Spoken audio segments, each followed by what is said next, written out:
cranks and it dies. It is Ready Set Homestead. The only fluff is the feathers, but today we're going to be fixing a lawnmower.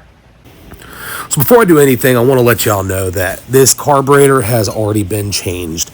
The carburetor is a pretty new carburetor on there, so that's not something I'm going to be showing or doing today. This is just going to be basic maintenance and things to check. Of course, you got to take off the casing, so I'm unscrewing those. I also had unplugged that spark plug over there.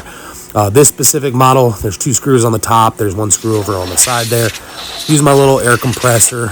It's a great compact air compressor. I'll put a link for that in the description. Use that to kind of spray it off. I don't have all the right tools you're supposed to use, so I'm using some channel locks to just kind of loosen up that spark plug a little bit. And once I get it loose, then I can just take it out with my hand. So I do like to wipe off the spark plug, just gently with a rag, making sure that it's not wet. This lawnmower did sit out in the rain, so I go ahead and take the air compressor and push it through, see if I can dry out anything inside there. On the side, this is where the air filter is. So again, I don't have the right tools. I do have the right tools. I just didn't want to go get them. So I use a pair of needle nose pliers to get that screw off. And then once I take that screw off, it's going to give us access to the air filter. Of course, I'm using my compact air compressor here. I love that thing. I'm trying to clean out the air filter. Wasn't working too great, so I went ahead and got my grill brush. It's actually a wire grill brush that you use on the grill for, burgers and things like that. But it works great for cleaning out an air filter. Of course, you can always replace your air filter. That's probably what you should do. However, with me, I can clean it. So let's go ahead and do that. Save some money because I don't really care. But go ahead and replace the air filter. Put the casing back on, of course. I'm going to get my trusty needle nose pliers here to tighten it a little bit. Want to make sure that it's not super, super, super tight.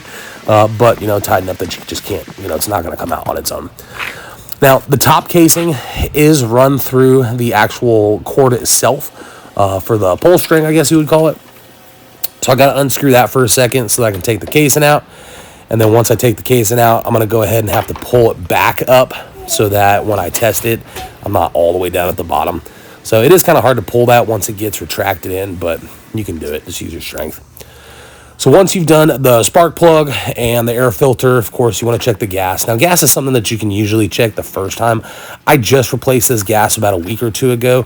I don't feel like it should have gotten a ton of water in it, even from the rain that we had, but I went ahead and dumped it out, and now I'm replacing it. There's all sorts of different ways that you're supposed to dispose of gas. I put it in my bushes.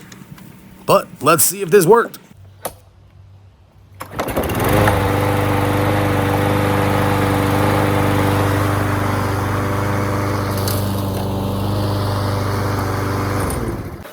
All right, so we got everything working again. Now we got to put everything back together. Got to put the top casing through the drawstring. Then we're going to have to screw that on. Same thing with the side casing that covers up the air filter spot. Basically just screwing everything back together at this point. It's a good reason why you should always make sure you keep track of your screws and bolts and everything like that. So that's it. Enjoy homesteading.